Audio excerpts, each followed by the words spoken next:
السلام عليكم ورحمة الله وبركاته. بسم الله الرحمن الرحيم.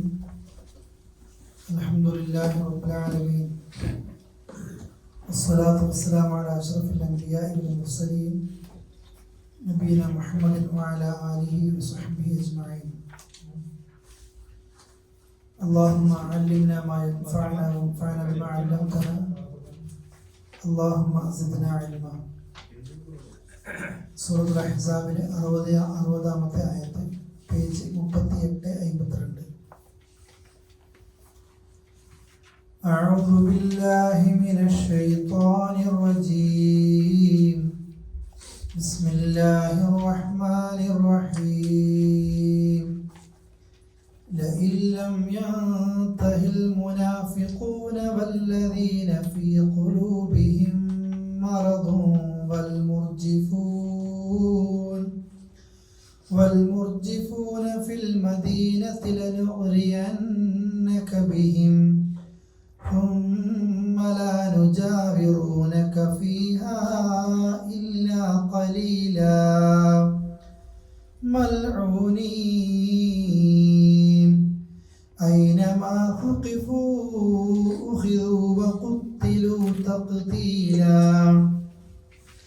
سنة الله في الذين خلوا من قبل ولن تجد لسنة الله تبديلا يسألك الناس عن الساعة قل إنما علمها عند الله وما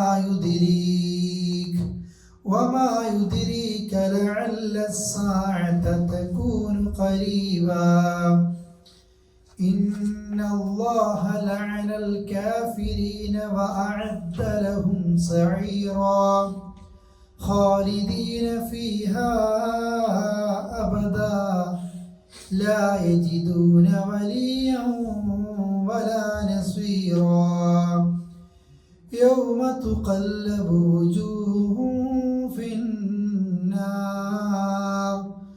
يقولون يا ليتنا أطعنا الله وأطعنا الرسولا وقالوا ربنا إنا أطعنا سادتنا وكبراءنا فأضلونا السبيلا ربنا آتهم ضعفين من العذاب والعنهم لعنا كبيرا. ഒരു സെറ്റ് ആയത്ത് ഓതിയതാട്ടോ. എത്ര എടുക്കാൻ കഴിയുമെന്ന് അറിയില്ല. ഞാൻ ആ ആയത്ത് വിശദീകരണമൊക്കെ മുഴുവനാകുന്ന രീതിയിൽ സ്റ്റോപ്പ് ചെയ്യുന്നതല്ലോ. അഴുതു ബിസ്മി ഓദിക്കുന്നു.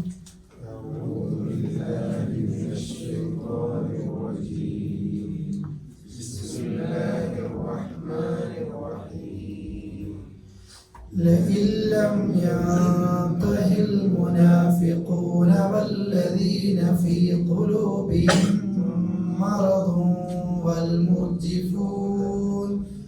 والمرجفون في المدينة لنغرينك بهم ثم لا يجاورونك فيها إلا قليلا ملعونين أينما ثقفوا أخذوا وقتلوا تقتيلا. കഴിഞ്ഞ ക്ലാസ് മറ്റൊരു വിഷയവുമായി ബന്ധപ്പെട്ടാണ്. നബിയെ ഭാര്യമാരോട്, മക്കളോട്, പെൺകുട്ടികളോട്, എല്ലാ പെണ്ണുങ്ങളോടും എന്ത് പറയണം? ജിൽബാബുകൾ, വസ്ത്രം, മൂടുപടത്തെ താഴ്ത്തിയിടാൻ വേണ്ടി പറയണം, അല്ലേ? അതൊക്കെയായിരുന്നു സൂചിപ്പിച്ചത്. അത് ഉപദ്രവിക്കപ്പെടാതിരിക്കാനും പരസ്പരം തിരിച്ചറിയാനും ഒക്കെ ഉപകാരമായിരിക്കും ആ വസ്ത്രത്തെ താഴ്ത്തിയിടലാണ്. ഇനി മറ്റൊരു വിഷയത്തിലേക്ക് വരികയാണ്.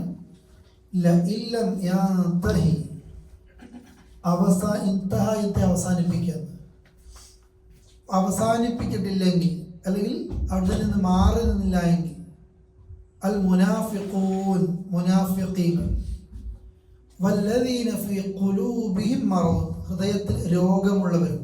ഇത് രണ്ടും അഹ്സാബ് യുദ്ധത്തിൽ പഠിച്ചതാണ്. നബി സല്ലല്ലാഹു അലൈഹി വസല്ലമയുടെ കൂടെ മുനാഫിഖീങ്ങൾ ഉണ്ടായിരുന്നു. ഹൃദയത്തെ രോഗമുള്ളവരുണ്ടായിരുന്നു. മുനാഫിക്കൊന്നല്ല, പക്ഷെ ഭയങ്കര മടിയന്മാർ. ഒരു ഉപകാരത്തിന് കിട്ടാത്ത രീതിയിൽ വീട്ടിലാളില്ല, ഈമാൻ കുറഞ്ഞ കുറേ ആളുകളുണ്ടായിരുന്നല്ലോ അല്ലേ. മുമ്പോട്ട് പോകുമ്പോൾ ബാക്കോട്ടേക്ക് വലിക്കുന്ന ആളുകൾ, കാരണം കിട്ടാൻ കാത്തു നിൽക്കണമെന്ന് മുടങ്ങി കിട്ടാൻ വേണ്ടിയിട്ട്.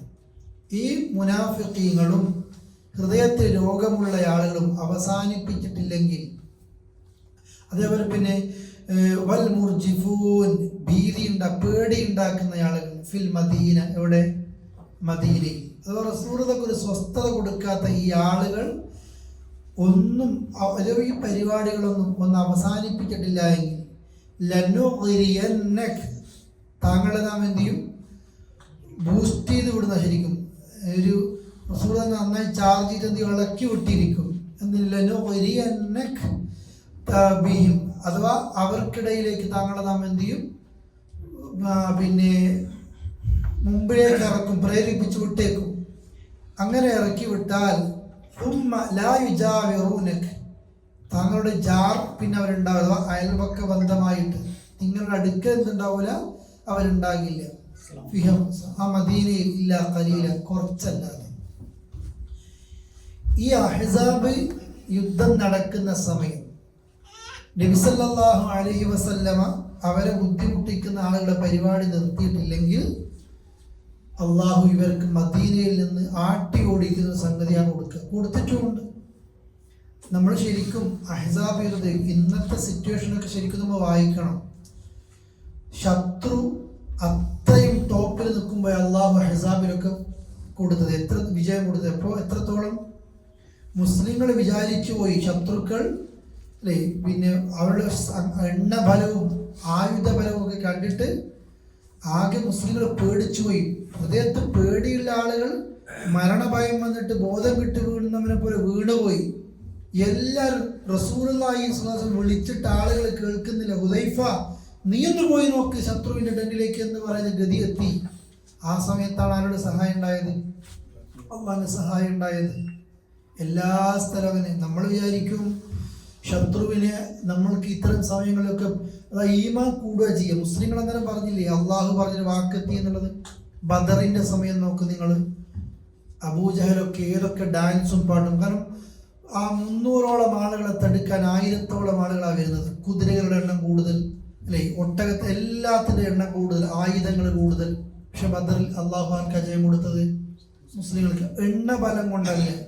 എണ്ണ ബലം ഉണ്ടെങ്കിൽ ഹുനൈനിൽ ആദ്യം തന്നെ മുസ്ലിങ്ങൾ ജയിക്കുമായിരുന്നു.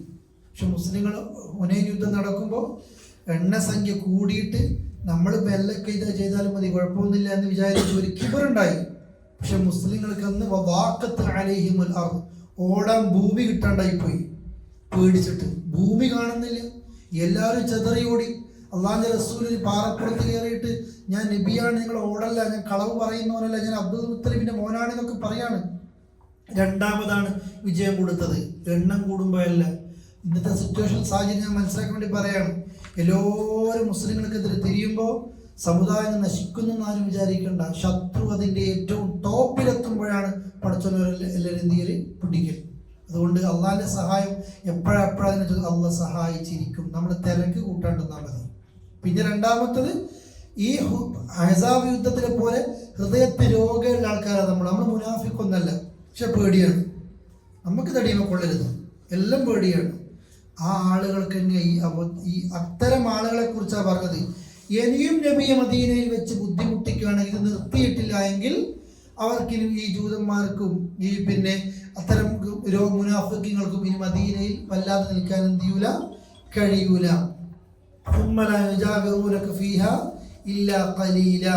കുറച്ചല്ലാതെ അവിടെ നിൽക്കാൻ പറ്റൂല. ഇനി എങ്ങനെ അവര് പുറത്താക്കപ്പെടുക? ലഅനത്ത് കിട്ടിയവരായിട്ട്, എന്നുവെച്ചാൽ ശപിക്കപ്പെട്ടവരായിട്ട് മദീന ഇവർ പുറത്തു കൊണ്ടി വരും ഈ പണി നിർത്തിയില്ലെങ്കിൽ. എവിടെയാണെങ്കിലും അല്ലെ അവരെ കണ്ടുമുട്ടിയാലും അവർ പിടിക്കപ്പെടും, കൊല ചെയ്യപ്പെടും, ഒരു കരുണയില്ലാത്ത രീതിയിൽ അവരെന്ത് ചെയ്യും, കൊല്ലപ്പെടുകയും ചെയ്യും. അഥവാ നബി സല്ലല്ലാഹു അലൈഹി വസല്ലമ ഇവർ ഏറ്റവും നിന്ദ്യമായ നിലയിൽ മദീനയിൽ നാട്ടി പുറത്താക്കപ്പെടുന്ന സമയത്ത് അവർ ശപിക്കപ്പെട്ട ഒരു വർഗമായിട്ടേ ജീവിക്കാൻ കഴിയും. കിട്ടിയിടത്ത് വെച്ച് അവരെ കൊന്നുകളയുകയും ചെയ്യും. ഇതാണ് ഈ വചനം ശരിക്കും പഠിപ്പിക്കുകയും ചെയ്യുന്നത്. ഈ ആയത്തിറങ്ങി അഥവാ പിന്നെ റസൂലുള്ളാഹിനെ ബുദ്ധിമുട്ടിച്ച ജൂതന്മാർ മദീനയിൽ നിന്ന് ആട്ടി ഓടിക്കപ്പെട്ടു ഖൈബറിലേക്ക്. ഖൈബർ അറിയാൻ ഇന്നത്തല്ലേ? ആ ഖൈബറിൽ നിന്ന് വീണ്ടും മദീനയിൽ നിന്ന് ആട്ടി ഓടിക്കപ്പെട്ടവർ ഖൈബറിൽ അവർക്ക് കൊടുത്തു, സ്ഥലം കൊടുത്തു, അഭയം കൊടുത്തു. ഖൈബറിലും തട്ടിപ്പ് നടത്തിയപ്പോഴാണ് അവരവിടെ നിന്ന് പുറത്താക്കിയത്. മുനാഫിഖീങ്ങളുടെ ശല്യം മദീനയിൽ കുറച്ച് കഴിയുമ്പോൾ തീർന്നു. പിന്നെ തബൂക്ക് യുദ്ധത്തോടുകൂടി ശരിക്കും മുനാഫിക്കാരെന്നൊക്കെ മനസ്സിലായി. ഖുബാ പള്ളീൻ്റെ തൊട്ടപ്പുറത്ത് ഒരു ബിൽഡിംഗ് ഉണ്ടാക്കുകയും അവിടെ നബിയെ പറ്റിക്കാനൊക്കെ ഒരുങ്ങുകയും ചെയ്തു. ഈ മുനാഫിഖീങ്ങളായിരുന്നു മക്കയിൽ നിന്ന് വരുന്ന മുശ്രിക്കീങ്ങൾക്ക് ഒറ്റുകൊടുക്കും. റോമൻ സാമ്രാജ്യത്തിൻ്റെ കീഴിലാണ് ഈ ഇറാഖ് ഭാഗങ്ങളും അങ്ങ് എല്ലാം. അത് കഴിഞ്ഞ് സൗദിയിലേക്ക് കടക്കുന്ന, ഇന്നത്തെ സൗദിയിലേക്ക് കടക്കുന്ന രീതി വരെ മുഅത്തായിദ് ഇന്നത്തെ ജോർദാനിലാണ്. അതൊക്കെ റോമൻ്റെ സഹായത്തോടു കൂടി വരുന്നതാണ്. റോമൻ സാമ്രാജ്യം ഇവരുടെ സഹായത്തോടു കൂടി വരുന്നതാണ്. ഇതൊക്കെ എന്ത് ചെയ്തു?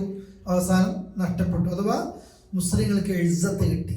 സൂറത്തുൽ മുനാഫിഖൂൻ നമ്മൾ ഓതലുണ്ട്, വലില്ലാഹിൽ ഇസ്സത്തു വലി റസൂലിഹി വലി മുതലിഹി.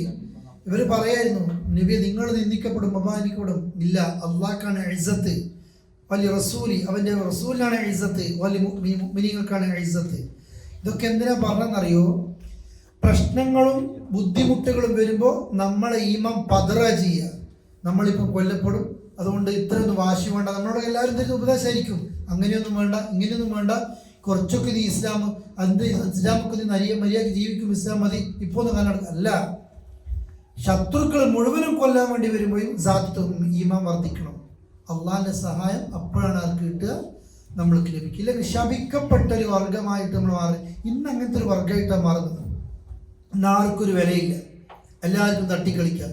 നമ്മൾ 2 പ്രകടനം വിളിച്ചാൽ കഴിഞ്ഞ മുട്ടും, 2 പ്രകടനം വിളിച്ചും കഴിയും അല്ലേ?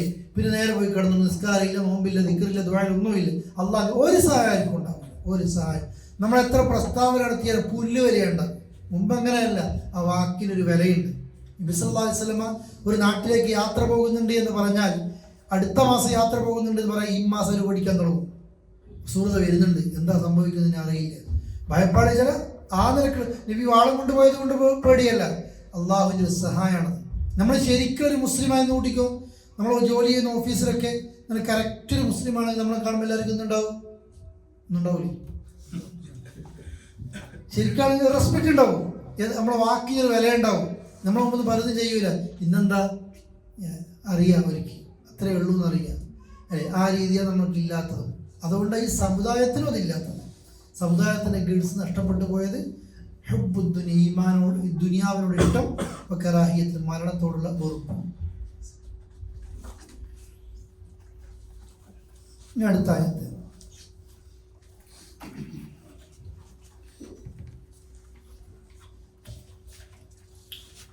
സുന്നത്തല്ലാഹ്, അള്ളാഹുവിൻ്റെ സുന്നത്ത്. സുന്നത്ത് നമ്മൾ എടുത്താൽ കൂലി, എടുത്തില്ലേ കുറ്റിയില്ല എന്നുള്ളത് ഫിഖ് പഠിച്ചിട്ടുണ്ടാകുക. നടപടി, ചര്യ, അള്ളാഹുവിൻ്റെ തീരുമാനങ്ങളൊക്കെ അർത്ഥമുണ്ട്. അള്ളാഹുവിൻ്റെ ഒരു തീരുമാനം, നടപടിക്രമം.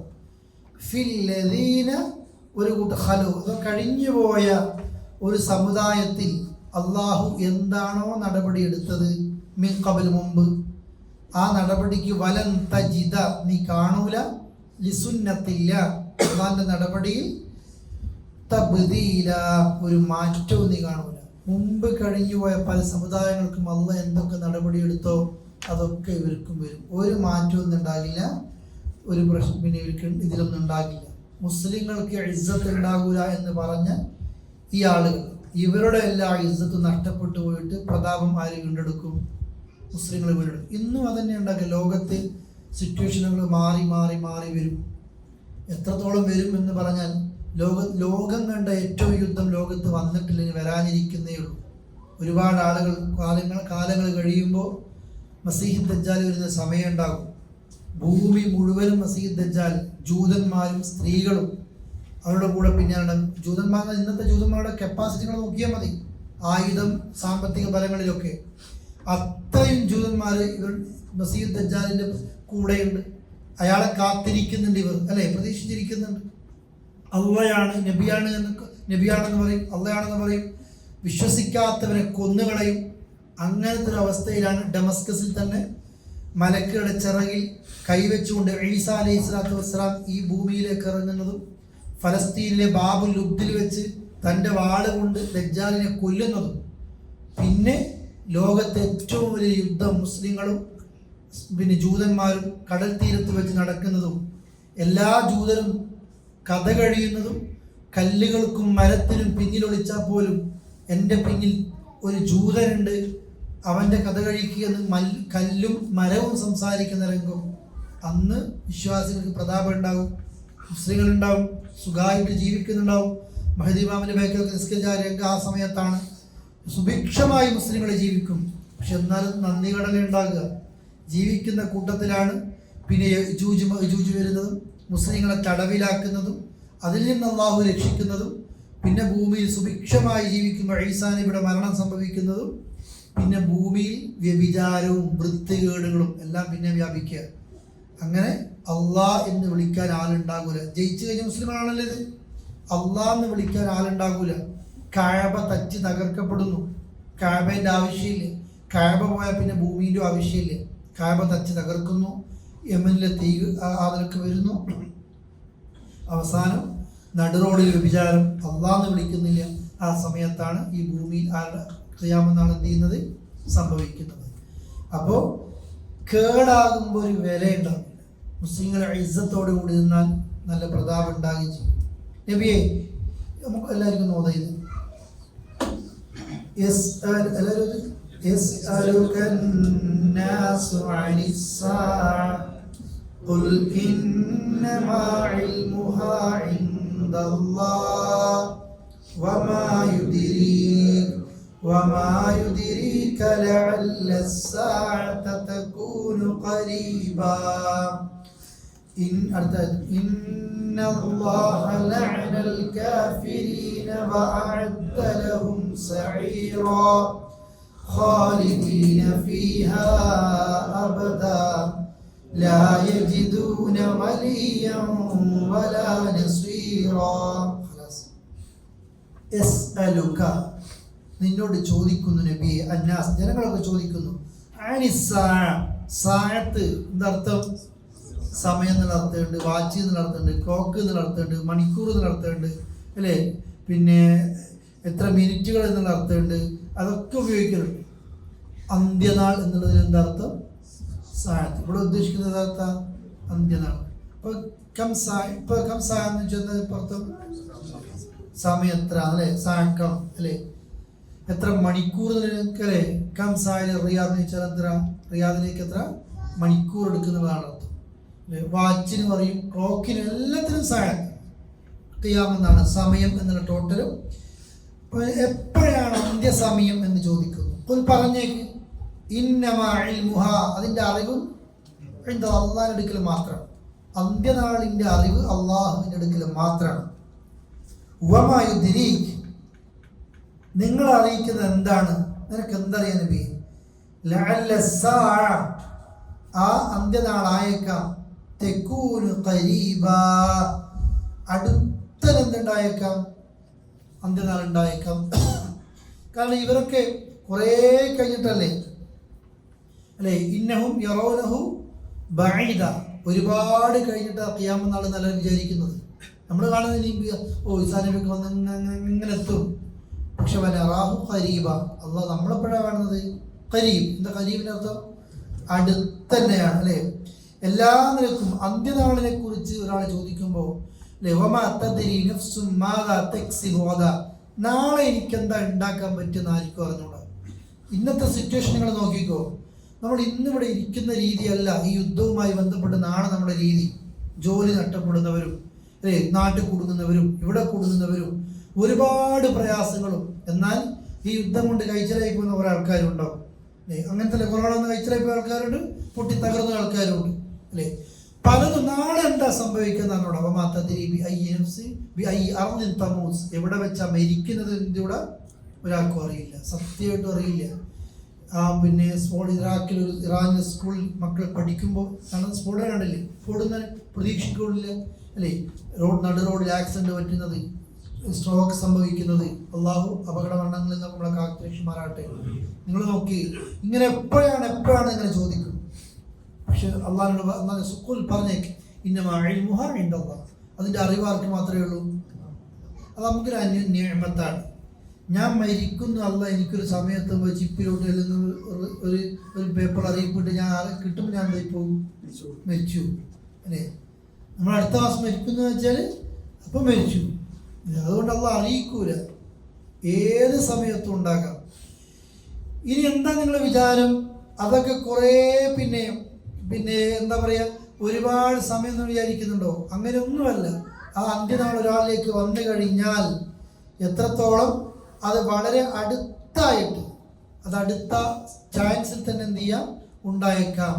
മരണം അന്ത്യനാൾ എന്ന് പറയുമ്പോൾ ഖിയാമത്ത് നാൾ മാത്രമല്ല, ഞാൻ ഓരോരുത്തരുടെയും ഇൻഡിവിജ്വൽ അന്ത്യനാളുണ്ട്. നമ്മൾ മരിക്കുമ്പോൾ അത് ഒരുപാട് ദൂരം, കുറേ വയസ്സ് അല്ലേ, ഹജ്ജ് ചെയ്യാനൊന്നും ആയിട്ടില്ല, 10 വയസ്സായിട്ടെ ഉണ്ടല്ലോ. ഇയാൾ വിചാരം അത് എഴുതി കൊടുത്തിട്ടുണ്ട് 68 വയസ്സിൽ ഇരിക്കുന്നൊക്കെ അല്ലേ. ഈ രീതിയിൽ നമ്മൾക്ക് പ്രതികരണങ്ങളൊക്കെ ഉണ്ടാകുന്നത്. അങ്ങനെ ഉണ്ടാകരുത്. മാത്രമല്ല അള്ളാഹ് പറയാ, ഇന്ന അല്ലാഹ്, തീർച്ചയായും അല്ലാഹു തആല ലഅനൽ കാഫിരീൻ, കാഫിറുകൾ അല്ലാഹു എന്തിട്ടുണ്ട്, ശപിച്ചിട്ടുണ്ട്. വഅഅദ്ദ ലഹും, അവർക്ക് ഒരുക്കി വെച്ചിട്ടുണ്ട് സഈറ, സഈർ നരകത്തിന്റെ പേര് ജഹന്നമുണ്ട്, നാറുണ്ട്, സഈറുണ്ട്, സഖറുണ്ട് അല്ലേ, പിന്നെ പലതും പിന്നെ പേരുകളുണ്ട്. സഈർ കത്തിക്കരിക്കുന്ന നരകം, കരിച്ചു കളയുന്ന നരകം. ആ നിലയിൽ അവർക്ക് കരിച്ചു കളയുന്ന തീജ്വാലകളുള്ള നരകമാണ് അവർക്ക് അല്ലാഹു തആല ഒരുക്കി വെച്ചിരിക്കുന്നത്. ഖാലിദീന ഫീഹാ, അവർ അതിൽ ശാശ്വതവാസിയായിരിക്കും. അബദൻ, എക്കാലത്തും.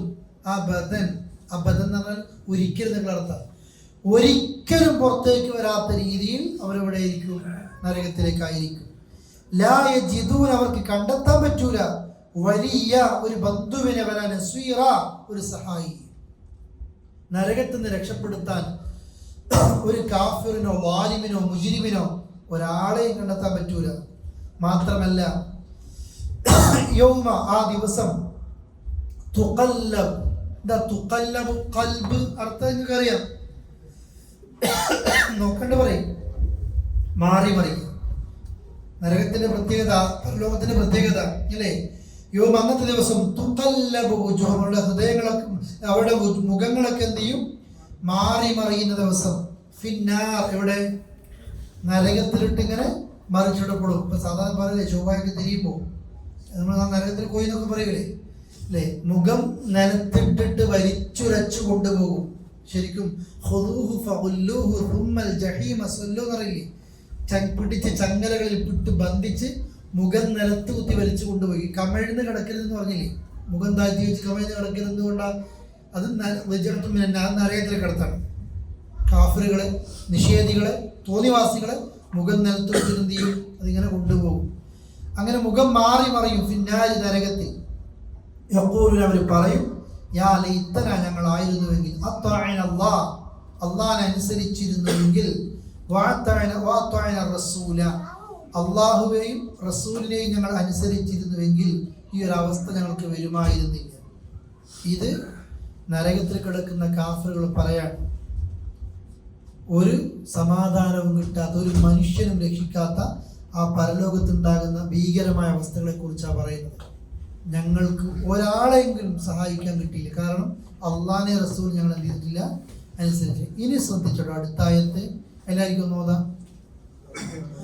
وقالوا ربنا إنا أطعنا سادتنا وكبراءنا فأضلونا السبيلا ربنا آتهم ضعفين من العذاب والعنهم لعنا كبيرا.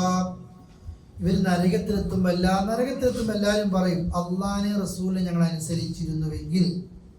അവർ പറയും, വഖാലു, അവർ പറയും, റബ്ബന, ഞങ്ങളുടെ റബ്ബേ, ഇന്ന അത്വഅന, ഞങ്ങൾ അനുസരിച്ചു തീർച്ചയായും, സാദത്തന, അറിയാം നിങ്ങൾക്ക് സാദത്ത്, പറയും നേതാക്കന്മാര്, അറിയില്ലേ, ഞങ്ങൾ നേതാക്കന്മാരെ അനുസരിച്ചു.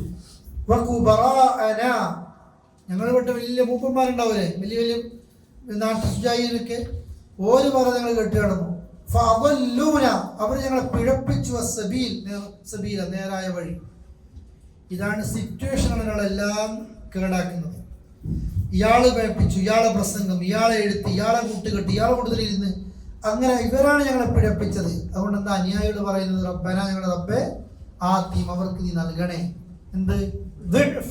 ഇരട്ടി നൽകണം, മിനൽ അദാബി, എന്ത്? ശിക്ഷയിൽ നിന്ന് ഇവർക്ക് ഇരട്ടി കൊടുക്കണേ. വൽ അൻഹും, അവരെ നീ ശപിക്കണേ, ലഅനൻ കബീറ, ഏറ്റവും വലിയ ശാപം.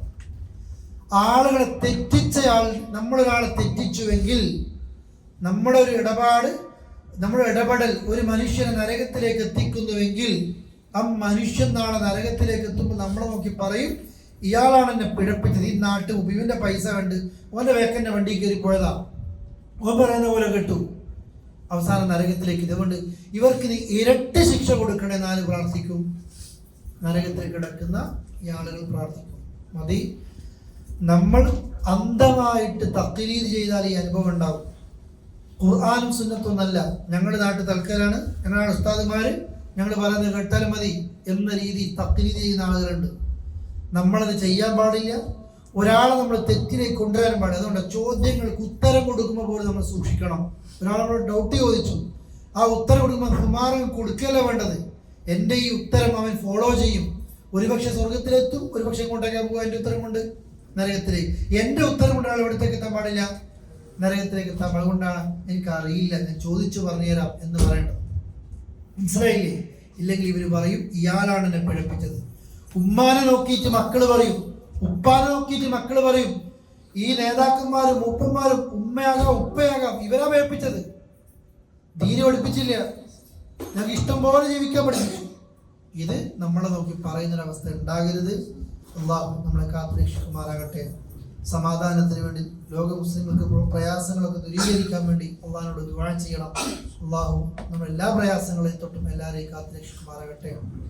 പെട്ടെന്ന് യുദ്ധം അവസാനിപ്പിച്ചു സമാധാനത്തോടെ ഈ ലോകത്ത് ജീവിക്കാൻ റബ്ബ് തൗഫീഖ് നൽകുമാറാകട്ടെ.